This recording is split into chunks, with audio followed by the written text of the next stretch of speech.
All right. Welcome to Belonging Songs. Belonging Songs is your podcast that brings you a brand new original song with each episode and then talks about the theme of that song and the processes that went into writing and recording it, sometimes the changes we make along the way. I am your host, Wade Dana, and with me today in the studio, my good buddies Patrick Crane. Still good buddying. And Bradley Maurer. Howdy. We have Brad Touch and Bott go there for a bit. We've got Brad Bott and Manica Patrick on standby in case we need them, but we're good. So just three of us down here today. Chad Maddock 4000 is broken. Yeah, we haven't come across the Chad. It's probably he's got that old washing machine in his garage. That's probably what we turn into the Chad Bot. We do have Cece here though, which is the little keyboard that. Chad 2. Chad 2. Yeah. So new episode of Belonging Songs. This time it's a song by me.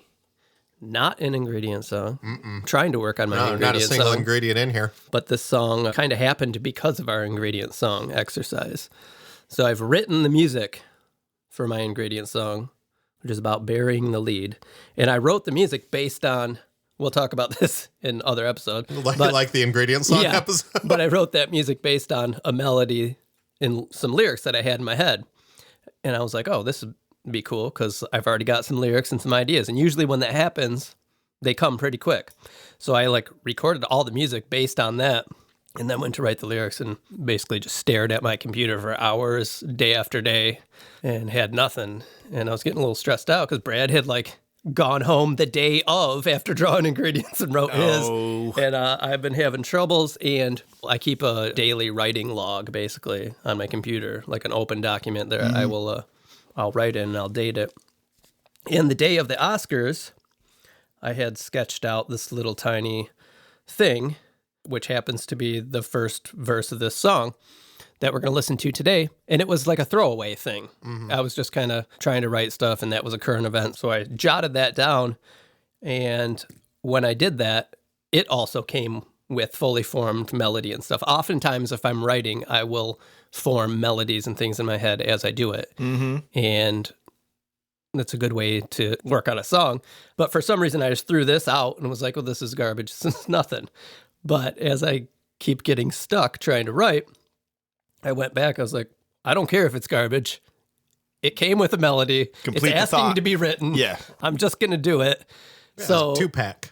So I came down and I was like, okay, here's what I have in my head for this one verse. And I just built on that. A couple hours later, I had a whole song musically arranged and written out, with guitar. And then I started laying drums like I do and then recorded a bass. So by the end of one night, I had a demo with no lyrics, just these first verse. But the next day, I was able to just suss out the rest of it pretty easily. Question for you. Yeah. Did you watch the Oscars? I didn't. No. I just knew that it was happening because Instagram was a blown up with. I have not been able to find. It was the slap night. It was the slap night. I have not been able to find the gumption to watch an award show in a long time. In high school, probably. Yeah. Or something like that. I used to watch the Grammys for the one musical act I wanted to see. And occasionally I'll get surprised by one or two. If anything, it's the Grammys, or if there's a good musical situation going on. But I will typically not. That's what Saturday Night Live's for, right? I used to watch the Rock and Roll Hall of Fame induction. I can't be bothered with that They're anymore. all the same. Yeah. And it's, there's nothing to them. Yeah. Right. Just famous people patting each other on the the one back. thing I'll watch is now they the can't Arrow Catch Awards. Yeah. Arrow Catch Awards, probably the hottest ticket in town. We came up with a new team, right? There's a new team. Oh, yeah. What was that? Well, we came up with a new team and a new rule. Yeah, so new rule was in the last week's episode, or Yard Baby tennis a couple weeks rackets. ago of the Stride. So Jack Fathom kind of laid that out. It hasn't been passed yet, but it has to be ratified. Yeah, we have to send that. Has to be ratified in the pole barn. Emotion has been made. Yeah. But Brad, you're the one who came up. We're not going to be able to remember this, are we? I don't remember doing it. Guess they weren't accepted into the charter. No. So they dismantled. Well, first of all, they put a Bazooka Joe comic and $3.24 in the envelope. It's $3.34 to join. And they didn't agree to grow their own corn. Yeah, you got to get that straight from Brad's website. I don't even know what the border is this year. Oh, we got water hazards this year. We're going to find out. We're going to find out. Is the pool in play? Pool's out of bounds. That's over on the other side. Brad's gonna pool everybody. He's big time. He is big time. We're gonna go there It's for sure. you know what I want to do though, and this has to happen at some point. Poolside podcast. Yeah. Oh, with Mai Tais. Yeah. Sure. Yeah. Yeah. It's gonna be a thing. Yeah. We're gonna make that happen. Maybe next season. I mean, it's taken a while to get all the air blown into this thing, but eventually we're going to be swimming in it. So you mentioned the beam border, and you're not sure what it's going to be. Yeah. Brad's thinking that area might be. Oh, that'll eventually be a tennis situation. The tennis court. Oh, buddy. Oh, buddy. That's what I'm talking about. We should probably get back on track here. We got tennis to play. It was all editable. Yeah, I'm sure the BSers enjoy listening to us talk about things we can't remember. The ratings show that they don't. That's true. So anyway, can't even tell a joke at the Oscars anymore. Like, why would I watch? Yeah. Apparently, we can't hear it either. Well, that's never been a problem. Yeah, that's a hiccup. So yeah, this song is called Red Carpet. This is just a demo, so no drums on it yet. Real drums anyway, and it's just basically guitar, bass, and vocals. And let's give it a listen. Lots of lyrics again.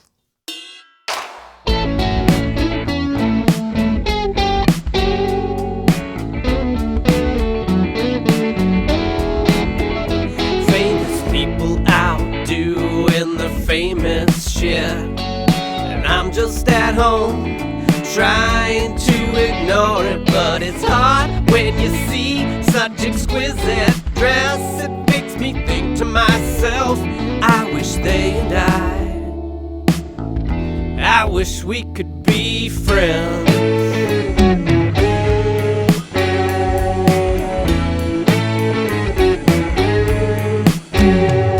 Relax and kick it back at the lavish digs. Exactly how I pictured we'd laugh and all enjoy it. So it's hard knowing how it hasn't come to pass. It makes me think to myself, I know they and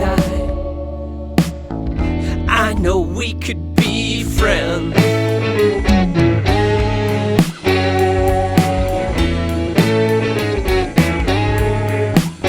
I know I'm not in the movies or even fit for TV, but if they just get to know me for say a month or maybe 3, because it takes a little time till I get comfortable and open up enough for them to find that they and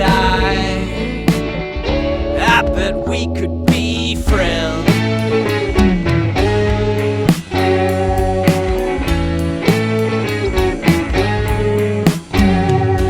Imagine all the autographs I'd have to give just from fans mistaking my fame for who I'm with. Oh, and it's hard to understand why this doesn't exist. It makes me think to myself, why?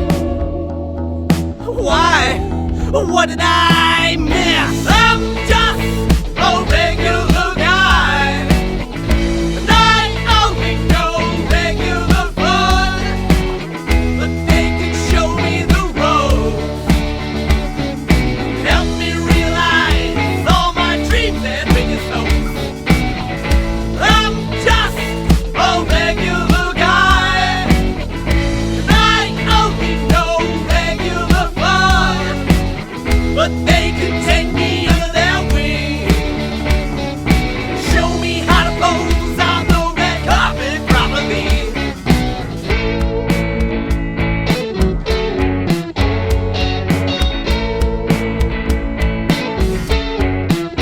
I know I'm not in the movies or even fit for TV, but if they just get to know me for say a month or maybe 3, because it takes a little time till I get comfortable and open up enough for them to find that they and I bet we could be friends. We could be friends. Yeah, I bet we could be friends. Yeah, we could be friends. Oh, I know we could be friends.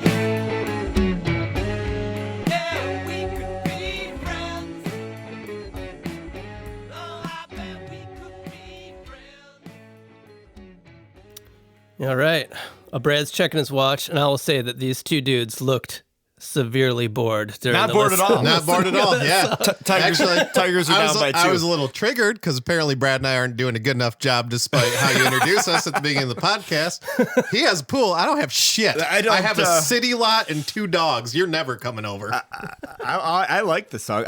One thing that sticks in my head is like it's extremely like traditional and classic for you. Yeah, I thought the same thing. As far as it's a storytelling song that fades out at the end, which I don't think you do a lot of. So, most interesting part for me is lyrically how in the chorus it ends the same way as the verses, and I really like that for some reason. I love how that is sort of a reprise throughout the song. It's awesome, actually, and I would never do that. I spent about a third of the song after that going, I should do that. I was really happy with the structure of this. The structure was really cool. The guitar parts are really cool. Like the lead guitar part. I really like how the lead pokes through from the verses to flow into the next verse. There's just a little noodle there that I think works really well.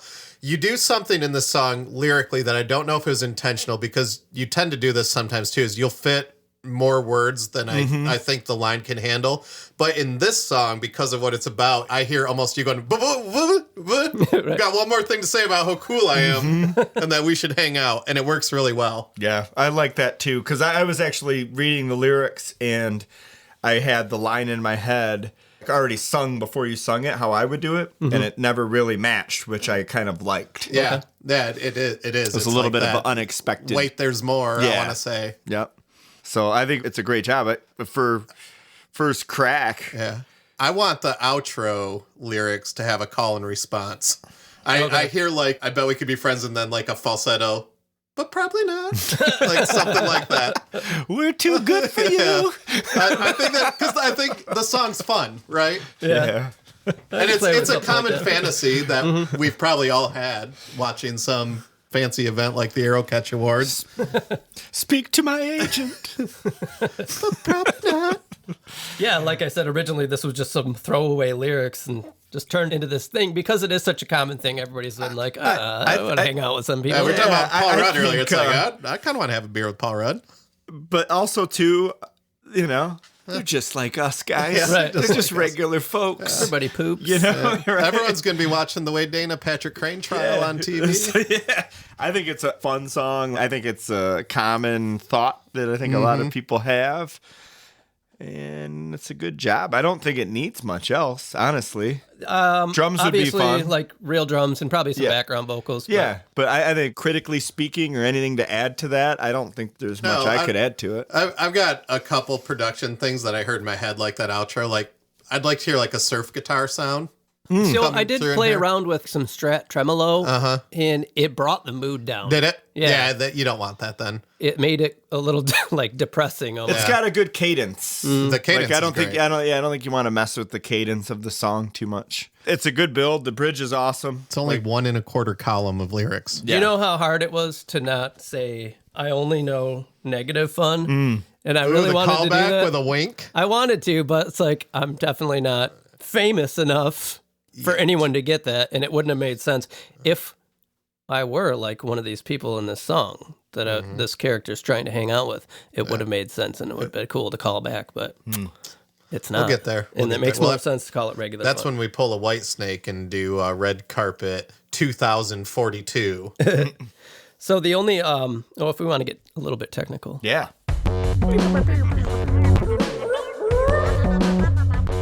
Like I said, this is bass, guitar, and drums and vocals right now. There's a synth in here, but it's just for one note during verse 2 and 3. You'll hear it just come in during the halfway point of the verse. There's one. Hold on, sorry. One long. Sorry, just comes in. Yep. Chuckers, we know you met Kathy Ireland. My God. Anyway, He met Katie Ireland. Yeah, not I even don't related, think it was not her. famous at all. Yeah. She works at the IGA. He'll go outside. He's trying to get Manic Patrick out. Power wash it down. Other than that, the only like interesting technical note is I recorded everything through the old board over here, and it it just has its own sound. Yeah. When you really crank the microphone preamps on that board, it's an old Soundcraft 1S. It's the first Soundcraft mixing board that they made. I think it's from 1842. Yeah. You crank the preamps on that and it gets this really grainy sound. And I've recorded a lot of songs with that for this show, but it's been a while. Thank you. So it was fun to jump back into that. I recently went through that whole thing and like wrote down all the issues. I forgot all about Dave Mustaine. Well, you had the Mustaine thing that I put on Instagram. Dave Mustaine. It's been a while. Yeah, it's been a while. Hello, it's that joke again. All right. Sorry, Wade was saying something serious. About his song. And no. So, yeah, recorded through the board, and that was fun. No, it sounds... I can't ever pick it out, but after you say it, I'm like, oh, yeah, of course you did, because it does have like a tone. Vintage tone. It's a bay leaf of recording. Yeah. It's there. It's there. And then you miss it when it's not. I use my Les Paul on this, which I don't typically use. Yeah. Love that guitar. And I recorded the main guitar through that little orange micro chair behind you.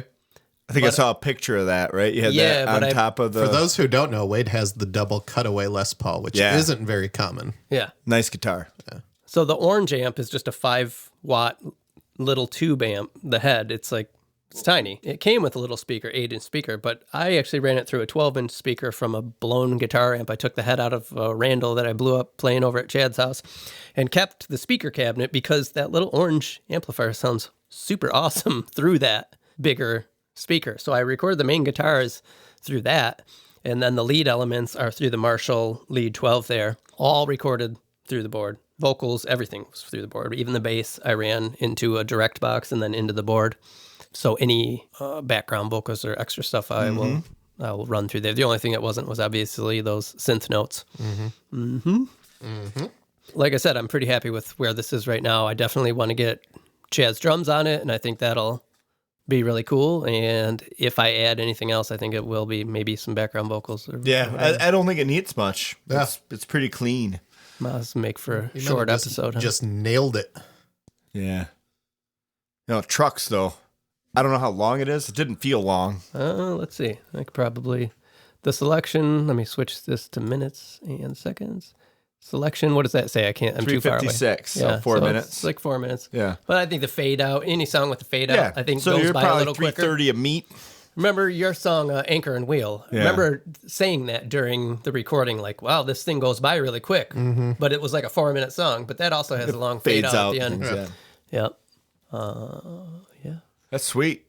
I like it. So I think the moral of this tale is that sometimes when you think you have a garbage idea, like I thought this was, sometimes following through on them, it turns into something really cool. Because I actually really like this song. And no, it's not like a super serious song saying stuff. And I think sometimes I'll get in my head to where it's like, well, I got to write these like profound lyrics or whatever. But no, sometimes you can just write a superficial song about wanting to hang out with celebrities. The thing that this whole experience here has taught me is like, what's the worst that could happen? It turns out right. It turns out a complete not great song. Yeah. Right. And we don't have to play it for anybody. Yeah, exactly. It's the complete version of a song that even yourself might not like. Or it just never gets finished. Still not bad. Still better than a lot of other things. I was going to say something like sometimes you have to get your own head out of your asshole and just think it doesn't have to be a but your head is still in your asshole, isn't it, Patrick? It is. Get it out of your asshole. Maybe if I was better. Right. That's your head in your asshole talking. That's your asshole head talking, Patrick. Get it out of there. Get it out of there. You are better. You're good enough. You're smart enough. Doggone it, people. But you know like what we're gonna do, BSers, right now?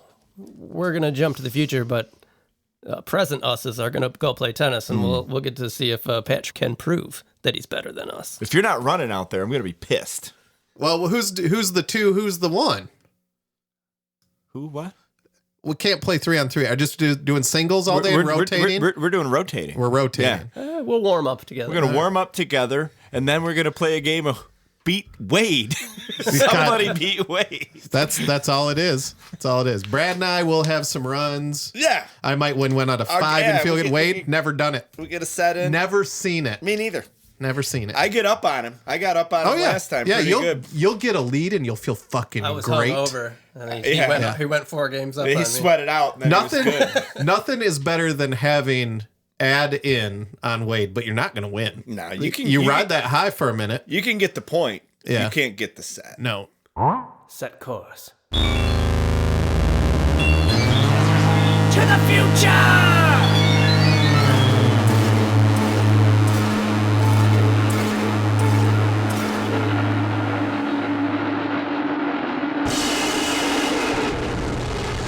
Okay, we're back, guys.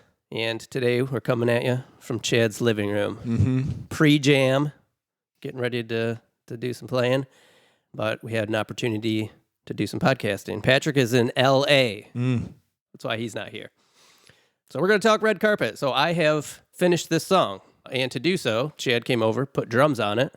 And that was super fun. And then after he did that, why are you looking at me weird like that, Brad? I'm observing. Okay. All right. You're telling a fucking story. Yeah. I should look at you. Then I did just a few little additions. Added some background vocals to the end. Patrick had mentioned wanting to do like a call and response thing at the end. So I took that idea and ran with it and integrated that into the end of the song. And there was room for it. And I think it worked out good. Also added some synths to the end of the song just to help build that. Those are the only things I added aside from Chad's drums, which I think turned out super awesome and really elevated this song. Chad, anything you want to say about recording these drums? No, it was pretty much our regular process as far as just getting used to the song and finding the rhythm that fits it best. We had 6 takes that we recorded, and the first 2, you could tell we were still searching for the structure, and then the last 4, we had it kind of ironed out how we wanted it, and those are the ones I pulled from to do the drum comp, and I think it turned out awesome. So, no, you said the sound was really good on this one. You were real happy with it. Yeah, so let's jump in, give it a listen, and then we'll talk about it.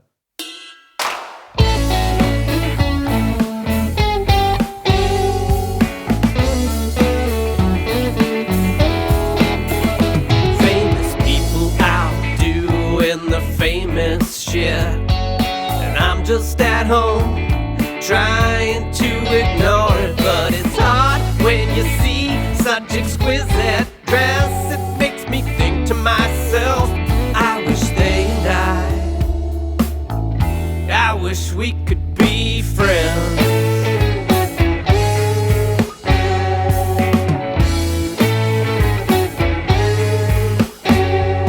Relax and kick it back at the lavish digs. Exactly how I pictured we laugh and all enjoy it. Though it's hard knowing how it hasn't come to pass. It makes me think to myself, I know they and I know we could be friends.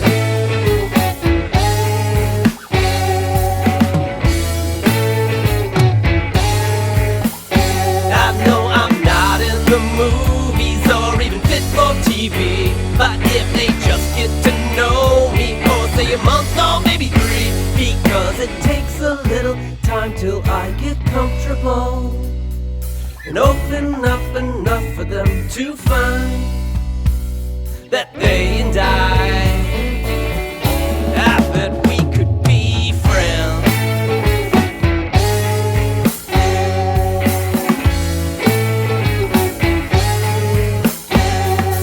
Imagine all the autographs I'd have to give just from fans mistaking my fame for who I'm with. Oh, and it's hard to understand why this doesn't exist. It makes me think to myself,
Brad. It's one of the best fade out rhythms I've ever done. It was like it was planned. We actually worked it in quite well. Not to interrupt, sorry. No, but I just love the way it sounded. Just that there's that last fill, and then the rhythm settles down for the fade out. Kind of take it out. Yeah, I like the dynamics in the chorus when it goes from like the month or maybe 3 to the "We'll Get Comfortable." Yeah, that's pretty sweet.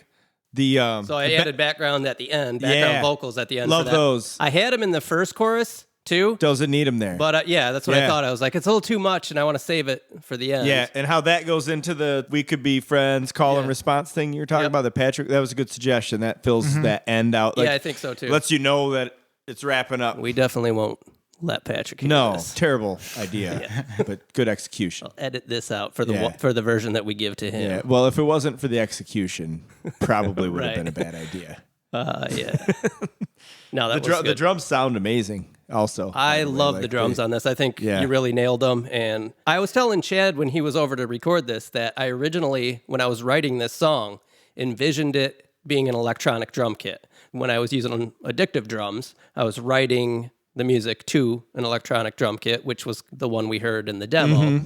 It still had like regular sounding cymbals. I think I changed those out to be real cymbals, but it had electronic toms and kick and snare. And I actually triggered Chad's performance and reinforced the real kit with that same kit. So you hear the toms, especially, they got the boom. There was a lot extra, which I really liked. Yeah. And the snare has almost a gated sound because there's that sample below the mic'd snare that we captured. And I just think it gave it an interesting kind of sound. They sound thick. Yeah, that's a good way to describe it. How the toms turned out. And some of the fills, I really was careful to listen to our overhead microphones, the way we recorded them, and try to match those samples up exactly where they were in the stereo field. And I think it gives a nice sweep, sweep across the stereo field when you hit those snares. And the perspective was? Audience perspective, yeah. Yes. Yeah. So you're going regular. The fill was right to left. Regular. No. Reverse. We've done reverse. Fuck. Your regular would be your musician perspective. Your left to right. Like you read. But from high to low. Right? High to low, left to right. Someday we'll have all this down. I mean, how many times have we done this now? I want drums from side stage perspective. Okay. There you go. Far away and then close. We could do a mono drum kit. I want them far away and then close. Also added that little laugh. So that was pretty cool. In the second part, I laugh and I'll enjoy it. Yeah, so that's me. Yeah, sure. It was really funny.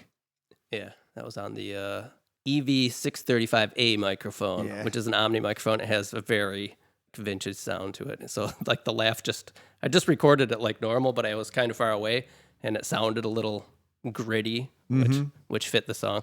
Other technical notes or mix notes on the reprise section where it's like, I know they and I did add a delay effect to that guitar note that leads into that. It's like a long guitar note just to fill that out a bit.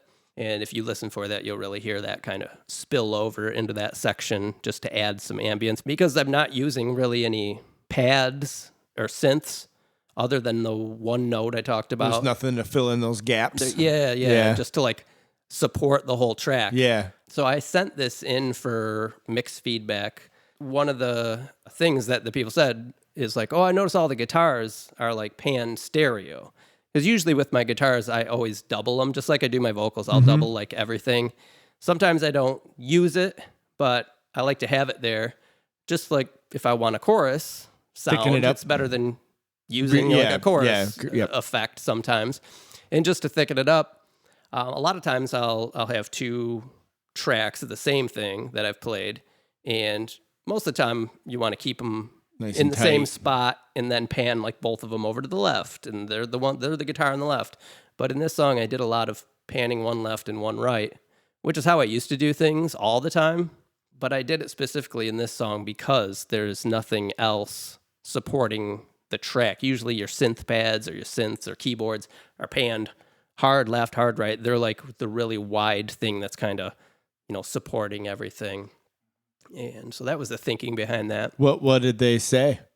The one guy was like, I would typically pan it, one rhythm guitar over here and one over here. And I do agree, but for this track, I did play around with panning a lot, and I did try that, and just it wasn't vibing for me. Because I do have those lead elements that are doing that. So I've got the one lead guitar that's noodling over on the right and one that's noodling over on the left. I like those guitars a lot, by the way. See, those are also doubled. Yeah. But they're also both together. So this lead is, both of them are panned to the same spot to the right, and the other one, both of them are panned to the same spot on the left. That guy didn't listen to a lot of Bowie. One of the things they'll say is like, well, it sounds like there's phase issues going on. And I mean, that's what chorusing is. It's like doing comb filtering almost in throwing the phase off a little bit to give you that effect. And when you record two of the same guitar track and put them together, you're going to get that. It's just those little fluctuations. You're going to get the same frequencies that are hitting at the same exact time, and they'll cancel each other out. Basically, if the sine waves are opposite, if they come in opposite when you're playing the same thing, they'll kind of cancel each other out and give you that chorus effect. So that was something like, he's like, it almost sounds artificial, but it's not. It was like intentional because I played the track twice. It would be artificial if I had put a stereo widener on it or played a mono guitar track and then put a plug in to make it stereo and panned them out. Because you can do that stuff, but I typically don't like the way that those things sound because they do sound fake. So you gave that guy the bird? Yeah, basically. Yeah. Like, thanks, bro. But, I mean, it's not a bad suggestion. It's just for this track, that's what I you liked wanted. that. I kind of wanted That's what you wanted. Stuff like that are things I'm trying to be more mindful of when I do mix. Because like I had mentioned, in the past, I would record two guitars, tracks of the same thing, and then I would split them. Yeah. And if you do that too much with everything, it just kind of becomes a mess. Yeah. So lately, I don't know if you or guys or anybody else has noticed as they're listening to my mix, this season I've been trying to do more like hard panning of elements so they're separate. I learned that from you too, because I do that a lot. Well, honestly, I do it with leads. I took that cue a lot from you because you do like to do that in your songs a lot. So especially with your mixes, I've been trying to do that.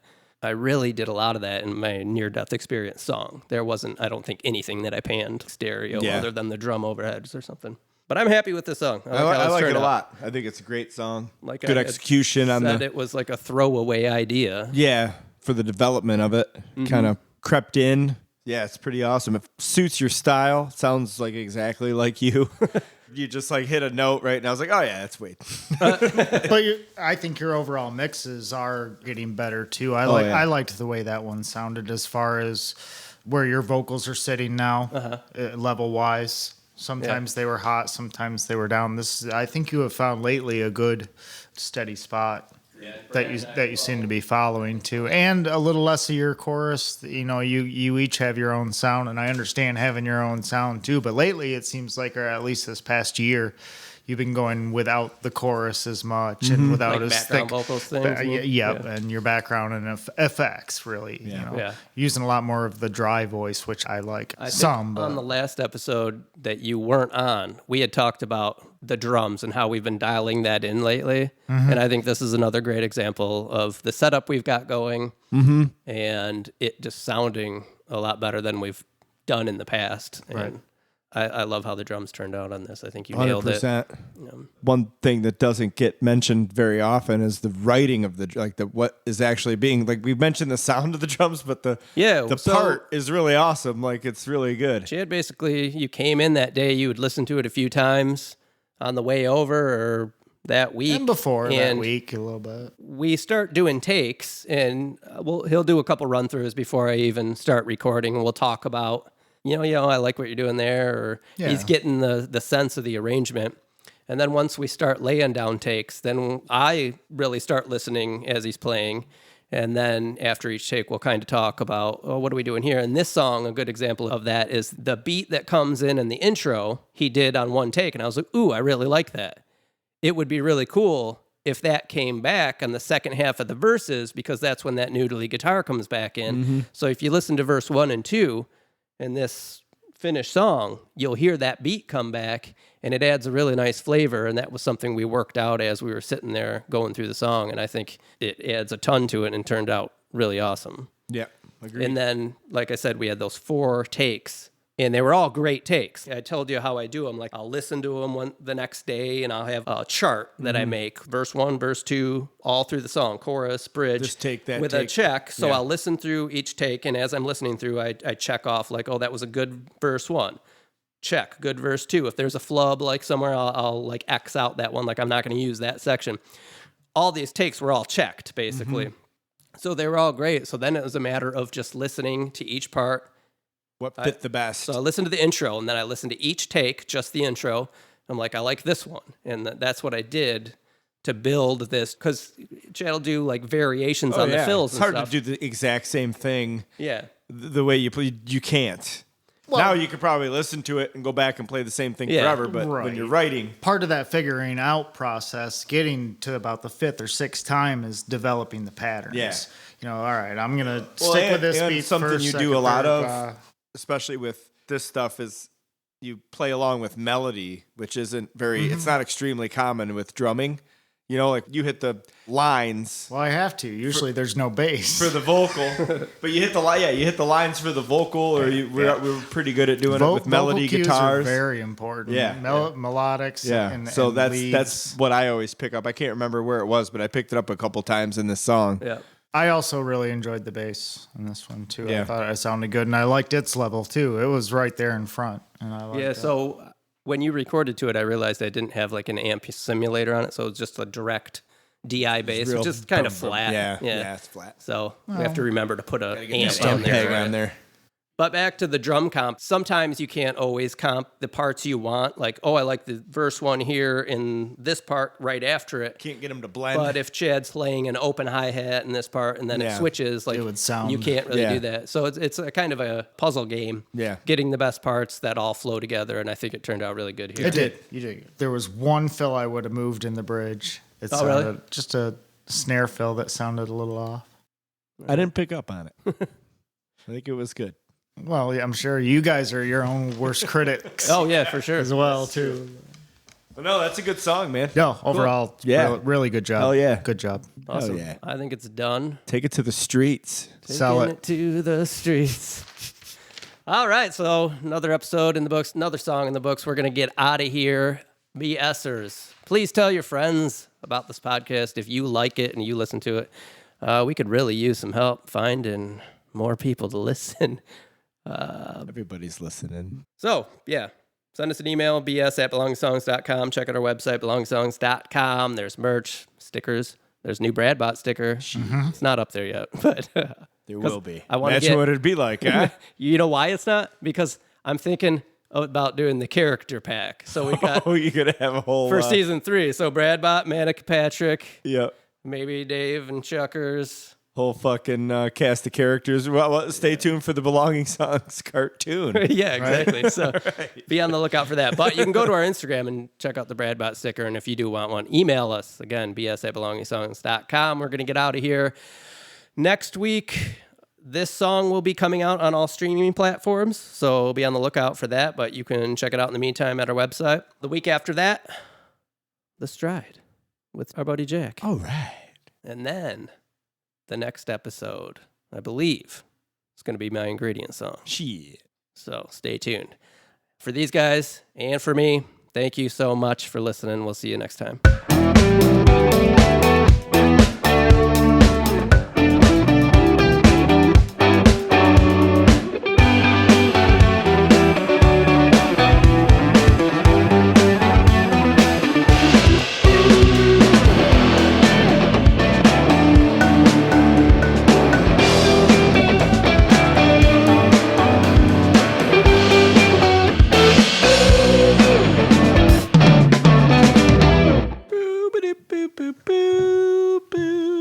Yeah, it's good.